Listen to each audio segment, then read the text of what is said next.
And the deal is, for me, I'd come to a place where I was like, I didn't want to do ministry anymore with humans unless there was clarity on what the relationship looked like, I guess, or something. It was coming from, from a place of probably seeing some brokenness and stuff. Right. And you jumped on, you were so fast to go, yes, that I know you had some stuff going on too. So what led to that? Yeah, that really resonated with me. And I was like, I need that because pretty much every church I'd been involved in, it had been broken relationships between staff members, pastors, that kind of stuff. And I had just come out of a relationship at a church where the pastor and another staff member really didn't like each other.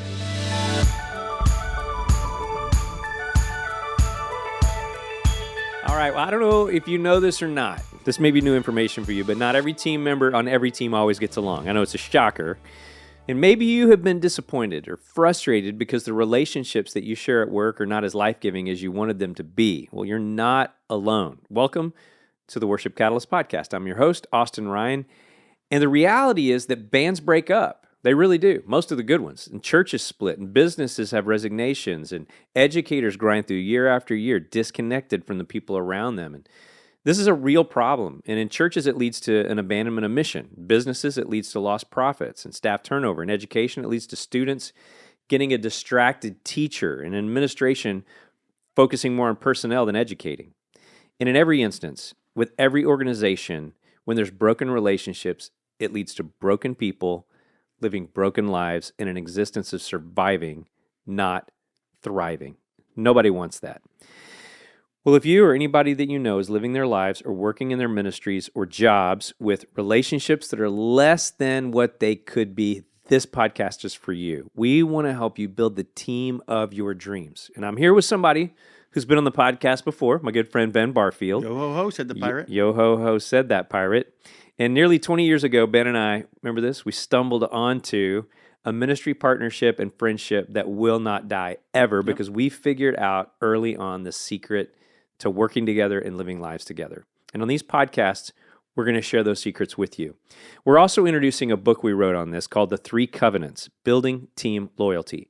This book is a short allegory and a little bit of teaching about how to build the team of your dreams, which is what we want and what this podcast series is called. So before we dive in, there's more free resources, as always, available to you 24/7 at worshipcatalyst.com. Hey, you said that bands break up, and for a moment there, I thought, well, you might be talking about Van Halen versus Van Hagar.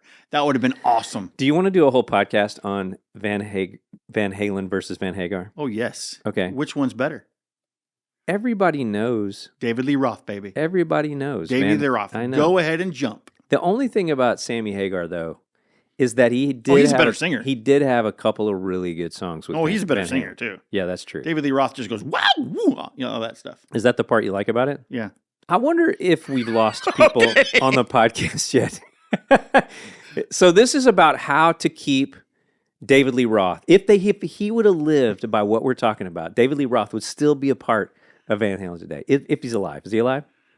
David Lee Roth is. Eddie Van Halen isn't, but that's okay. Yeah. Okay, so that's Ben, all getting cut. Welcome back to the podcast. Yeah. When we were here before, we talked a lot about church planting because that's your job. So why don't you talk a little bit about what you do before we dive into this? Well, I was a church planter for a lot of years. When we planted together, you talked about that. I was a church planter for a lot of years. We planted a couple churches together, but I've also worked for an organization called the North American Mission Board. Done a couple of different roles with them. Currently, I'm the Sin Network Assessment Director of Assessments for Sin Network. We assess, church planters all over North America. Yeah. You've seen thousands, literally, of pastors. Yeah. And you've seen thousands of church staffs, or at least small starting church staffs. Right. Have you ever seen one? Let me ask you this. What do you think the percentage is of churches where you would say the relationships are just right between the staff, pastor, staff, worship leader, all that? Including us? Including you and me. 0.0001%. So are we the only one? Maybe. Okay. No. Well, that's probably not true, but it's close. Yeah. Some of the stuff I talked about in the intro, and we'll talk more about this, but there's so many reasons that churches They're that staffs in business or in any kind of field don't get along. What have you seen like are some of those reasons? I think a big one is that sometimes, if you're a youth pastor or a youth director or senior pastor, whatever your role is, you often think your role is being getting like underplayed, like Yeah. it's not as important as the other roles, and we all think that our role should be the most important, or at least more important than it is. Yeah. So there's oftentimes some jealousy that comes out of that. Yeah. Maybe even talking bad about each other to try Right. to climb the ladder. Pull someone else down so you can climb up. I think that's probably a big one. Yeah, feel better about yourself. Yeah. There's a lot of mentality, I think, out there of certain staff members of churches and probably businesses as well, where you look at the person above you, like in a church setting as a pastor, in a business setting, maybe it's your manager or the CEO or whatever, and you feel like you could do a better job than them. Yeah. When you watch them present, Right. you watch them lead, you watch them lead meetings or whatever. And so I think that you just sit back there and you go, I'm making 1/4 the amount of money you're making. Right. And I could do a better job than you. I think Right. that creates some I discontent. mean, we're talking about humans here, right? So, people are just broken. And so Yeah. sometimes that's happened. I think even personalities could be an issue. Uh-huh. Someone has a strong personality, someone has a more mild personality. They may not get along. But and then, I've been in places where I'm pretty big personality, but I've been in places where the pastor and I was a staff member was a driving guy. And while I could handle that sometimes, others couldn't. Yeah. Or maybe it even got so driving that it started to bother me. Yeah. So I think, it could happen a lot of different things. Yeah. For sure. I know that there's some affirmation too that you kind of need from the people around you. Yeah. I know that like this has been a part of our thing, I think, to some degree back in the day when there have been so many times when you would preach a sermon and immediately ask, what'd you think? Yeah. Was point number 2 good? Did you see the way I said that? Would that work? And all this kind of stuff. And what I realized going through time is that you just needed affirmation. You just needed somebody to go, oh, that was great, man, so that you would feel better. That's human nature, right? That's Right. what it do. But the problem is, if you don't have anybody around you affirming you at all, ever, and you're just kind of doing your thing, you start to wonder, Yeah. how bad must I be because I'm not getting any affirmation? And you're not getting it from the people that matter to you around you, Right. which means like, wow, that relationship can get pretty bad pretty fast. Yeah, I think so. I sometimes sit in front of a mirror and say, I'm good enough. I'm smart enough. Smalley. And doggone people like me. Yes. Oh man, those are beautiful, beautiful daily meditations. Daily affirmations. Affirmations, yes. We should relaunch that. A whole podcast on those. Yeah, Those yeah, actually that'd be probably awesome. exist. Yeah. Actually.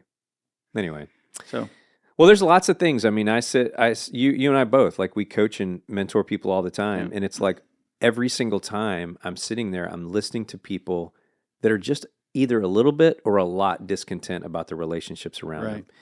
And in a ministry setting, that is all the enemy, I think, attacking because we're on Yeah. a mission that's really important. And so, fortunately, almost 20 years ago, you and I stumbled onto what I think is the most life-changing way of approaching these relationships. right. You remember that? You remember that day? I do. So, Right there on 212 East Camino del Pensapo. oh man, Yeah. people should be Googling that right now to see where Yeah. you used to live. Yeah. Well, anyway, there was this, we both came out of situations where you were starting a new church and you had kind of started to gather together. That you were like weeks into a new gathering, and I was Cammie and I. God was calling us to start Worship Catalyst, and so we needed a place for accountability and credibility and stuff. And so I had met you through some other relationships, and we had talked on the phone a few times, but we had met One time, the night before. the night And before. you were there to meet someone else, Yeah, not that's me. true. And it was funny. You were there because you were there to meet someone else about Yeah. maybe working with them. So, Yeah. Yeah. But we found ourselves like with a really short conversation because we had a plane to catch, and we're in Cammie and I and you and Jill were sitting in your living room. Mhm. And I kind of blurted out 2 covenants. And the deal is for me, I'd come to a place where I was like, I didn't want to do ministry anymore with humans Yeah.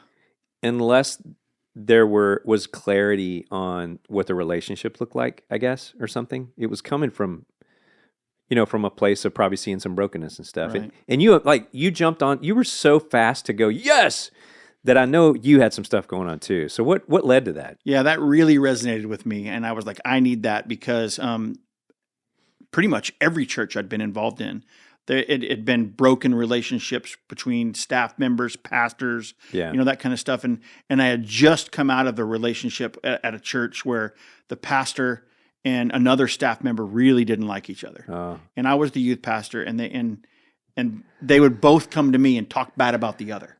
And instead of me saying no, that sounds like let's a not really do that. fun. Exactly, That's it was a beautiful awesome. relationship. But I would just join in. You know what I mean? Because I'm not innocent in the situation. You kind of liked it. Yeah, because they both liked me, and so, but it didn't end well for neither of them, and it was just it became a miserable situation, and I didn't want to be part of that ever again. So when you said, "Hey, I got these covenants," I was like, "Yes, let's do that." See, and I'd come from a similar deal, probably where there was the team, the staff. It was like it's a larger staff, and there's just a lot of people feeling not confident in the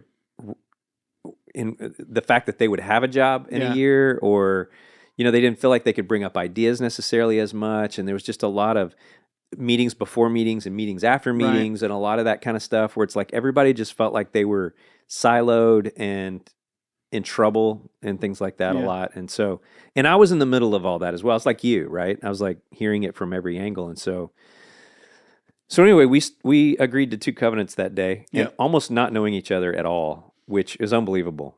But it took a lot of humility for you to go along with it. But why don't we?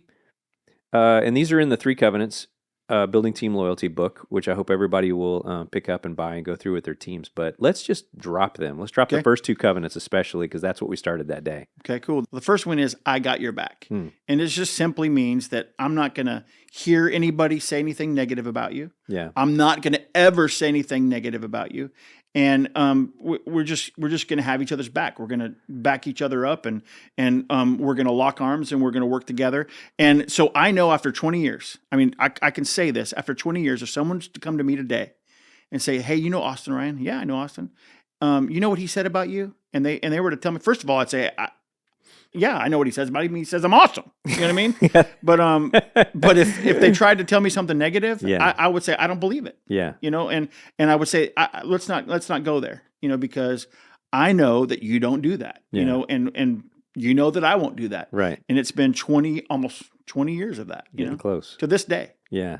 All right. So that seems really simple. It's super simple. Like, just don't. This is not rocket science. It's like 3rd grade. Just don't talk about people behind their backs. But think about it. Yeah. How many churches have you been in that's a regular practice? I'm going to say right now, I thought about that this morning, Ben. In the last week, I have had, however many mentoring and coaching calls, and almost every single one of them, somebody said something bad about somebody behind their back. Everyone, whether it's a business, church, whatever. It's just what we do. Yeah. Because we're humans, and it's natural for us to tear someone else down so we feel better about ourselves. Can you imagine the trust that you would develop over time if you knew that nobody around you said bad things about you? I know, it's crazy. I mean, I don't think people, you said this is not a big rocket science thing. This is not, crazy hard to understand. But we have gone 20 years, bro. Think about that. Yeah. 20 years. Yeah. I don't say bad things about you. Yeah. You don't say bad things about me. I'm not going to let someone talk about you to me. If I hear someone talking about you, I'm going to call them out. I can think of many times where people said, "Hey, Austin's this." I'm like, "Well, you just don't understand what's going on there," know, and automatically go to defense mode. We're just not doing it, man. Yeah. So, yeah. That's awesome. What's second covenant? Second covenant is if there's ever anything weird, awkward, strange, something between us that I feel, I'm going to go to you immediately. Not a week from now, not a month from now, but immediately, and we're going to deal with it.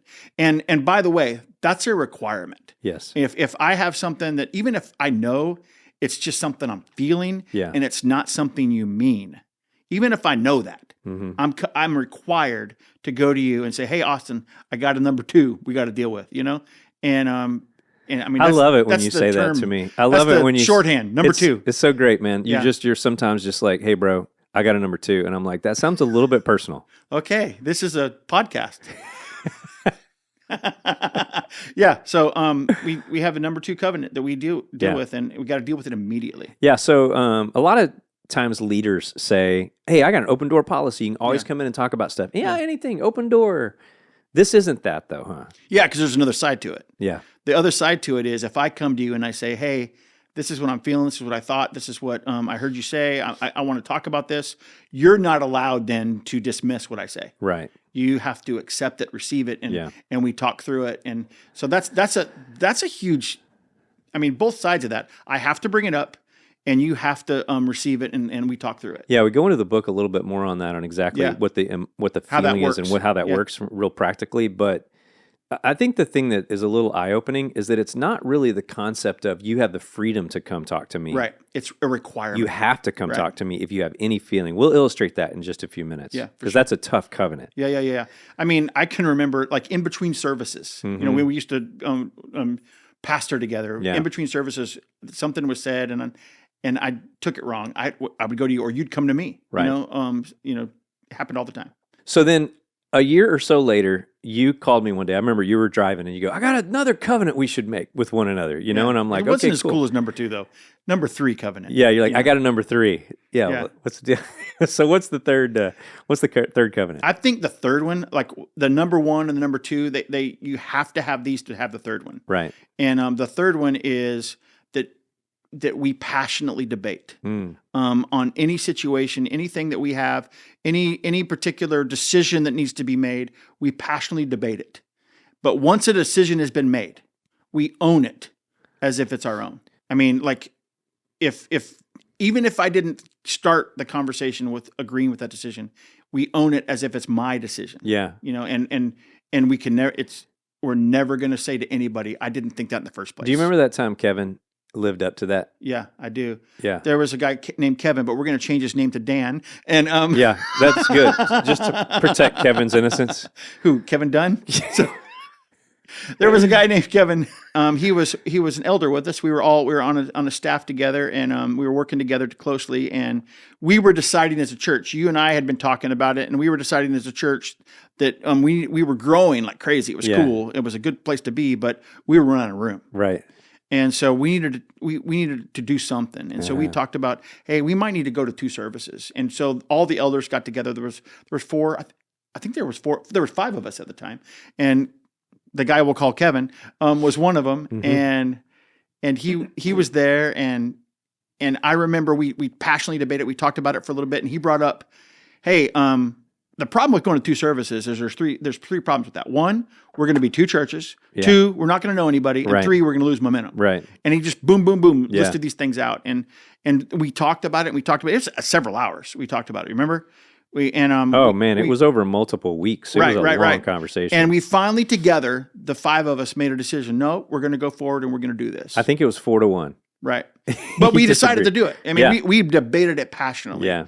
And a few weeks after we made that decision, we told the congregation, and I'll never forget this. We've told the story 1,000 times.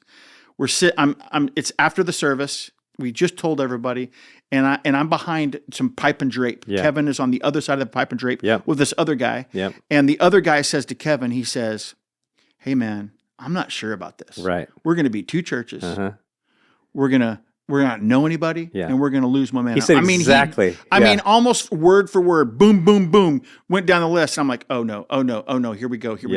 And Kevin goes, "No, you don't understand. Yeah. This is the best decision we can make as a church." There you go. And I was like, boom, number 3, baby. Yeah. Come on, that's awesome. You know what I've wondered about that many times is had Kevin come around to that idea, or was he still kind of against it, and yet he was I don't living know. up to the third covenant? We've talked. You know? He's heard me talk about it. Yeah. You know, and he laughs about it. Said, "Yeah, it ended up being a good idea. You guys were right." You know, but that's a good question. I don't know the answer to that. We need to ask him that. Yeah. Yeah. But he owned it. Whether he had come around or not didn't matter. That's an awesome example. Because he owned it. Yeah, Yeah. he did. He did. Yeah. So there we go. I've always got your back. If anything gets weird between us, I'll bring it up immediately, and I'll debate passionately. Yeah. My side of every issue, and how many staff meetings, and then own the decision as if it was my own, no matter Right. what it is. But I wonder how many staff meetings I've been in of various kinds where somebody's there just going, almost rolling their eyes at an idea. Yeah. or just grudgingly going and implementing whatever that idea not was saying a word. and never saying a word about it. Yeah. Because they're probably afraid of the ramifications of Right. their disagreeing with the idea. Right.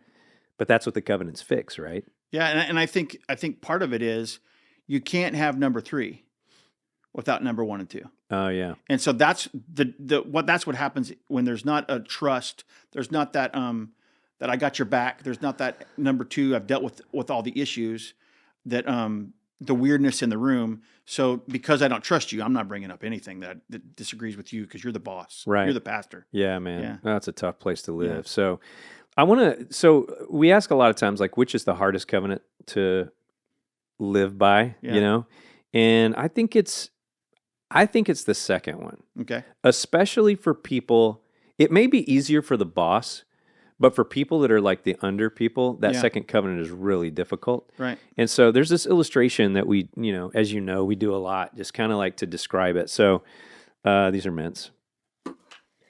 There's a glass, and this glass is the way that we see each other through, right? Yeah. Now, obviously, you're a little distorted because it's round. I see but- you clearly. Okay, you see me? Yeah. Okay, I see you. We see each other clearly because there's nothing in this glass. Right. But the problem is, if you and I are working together, and maybe you go to my team behind my back, I'm just making this up because that's never happened before, and you go to my team and you say something. Not from me, it hasn't. No, it hasn't. Yeah. That's what I'm saying. It's never happened before, but if you went to my team and you were like, hey, let's change something, and I didn't, Yeah. or even if I was standing there and you come up and you start Right. directing the team that I'm leading, it just puts something in the glass. Right. Now, we're guys, and so we're not that concerned about it, and it's like, okay, I know that disappointed me a little bit, but I wake up the next day and I don't even really remember that it happened. Right. But you know what? There's It's a in the deposit. glass. It's in there. And then, maybe weeks later even, or a long time later, maybe you're, maybe you send out some sort of, dictate or something to is that a word, dictate? That's when you dictate something. You send out some sort of edict. There you go. Come Wrong on. word. That's my verbosity. Your verbosity is amazing. If you send out an edict that says we have to do something and it totally goes against something that I'm working on, or whatever, something else goes in the glass. And I'm like, you don't care. And then you're like, hey, we're going to do this retreat on this certain date, and you don't ask, and my kid's got a soccer game or whatever. Right. And then we just keep filling it up with little things all along the way. And maybe there's a couple of big things. Yeah. But eventually it gets so much that all these little things add up, and I don't see you clear through the glass anymore. I see you through all the crap in the glass. All that junk. All the junk that have been put in there over time. So what the number 2 covenant is, which is if anything gets weird between us, I will bring it up immediately. And for us, that's always been like 24-hour rule. Right. Is that I am emptying the glass no more distorted view. That's it. Yeah. Forever. I Yep. can see you clearly through the glass because I've emptied the glass. And even if one thing goes in there and we're like, maybe it's not that big a deal, we still have to empty it. Right. Yep. And that's really hard to do, especially the first time. Now, you and I, when we empty our glass, it's empty. And we have a hard time sometimes remembering number 2 conversations that we've had. But I think I can remember 2 ever. Really? Yeah. You go ahead. What do you remember? I remember the one after a kid in our church, it had drowned. Oh, yeah. And I was That was a and tough you were one. gone. That was a long, hard one. Yeah. And I did all the meeting with him. The other one was when let's tell that story in a future episode. Yeah. Because that's a perfect example of a number 2 covenant. Yeah. The other one I think that you're probably thinking of is when I came to you and said, hey, dude, you're not pulling your weight on this team. That's the exact word you used. Yeah, maybe not. But this is a Christian podcast. All right. Well, anyway, that's the covenants, and we're going to continue to unpack these. And by the way, what did I say when you said you're not pulling your weight, Ben? You What did I said you're say? right. Yep. And really, that's the only answer it can be, right? That's right. I have to own it. That's it. And that's what you're saying a minute ago. Like, it may not feel good when people come and say stuff to you, but you can't immediately just be like, oh, you don't understand. No, that's not what I meant. That's not the deal. Yep. You just got to go, man, you obviously felt that. Right. And so And you were right, by the way. I wasn't. So, yeah. You heard it from Ben Barfield. I was right. Number 2 covenant. Let's keep getting into this because I think there's some more stories that we can tell along the way. But for now, thanks for joining us for the Worship Catalyst podcast. Head over to Amazon or to the3covenants.com to order your own copy of the book. And also, We would love to have you as a patron of the podcast. You can set yourself up as an ongoing partner at worshipcatalyst.com/give, and it will help us to be able to continue to give you more content. Meanwhile, here in the coming episodes, we're going to be getting deeper into, next time, 11 reasons why we want to instill these covenants onto our teams, because it makes us better, and we'll give you 11 reasons why you want to do this. We'll also be given some tips and tricks on implementing these covenants and reinforcing them over time, and then we'll unpack what Ben and I have always done together, and that is co-leading together. So we'll give you some hows and whys on that. But yeah, these covenants hopefully will be something that will inform your culture and build that into your team, and that's what this is all about. So we'll see you in 2 weeks, and we will continue to build the team of your dreams.